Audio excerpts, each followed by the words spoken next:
Ikaw ba'y madalas na nakararanas ng pangangalay o pananakit sa iyong mga daliri at kamay? Maaring dulot yan ng labis na pagod o paggamit sa iba't ibang aktibidad.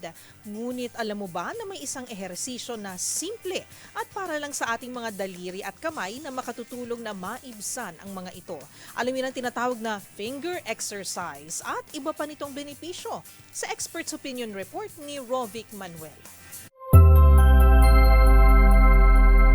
Nasubukan nyo na bang mag-finger exercise?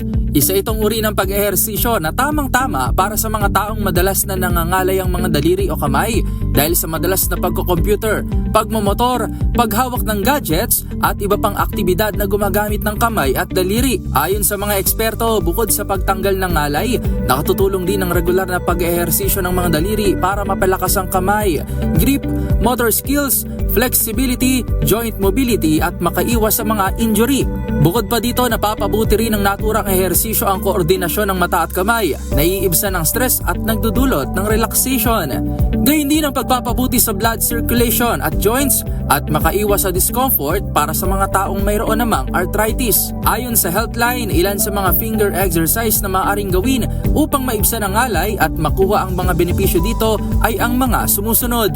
Una na nga dyan ay ang finger extensor stretch, finger abduction 1, finger abduction 2, finger spread, palm presses, finger and hand openers, finger stretches at marami pang iba. Ayon sa mga eksperto, mainam pa rin na matutuhan ng pag-self-massage upang maibsan ang ngalay at trigger finger.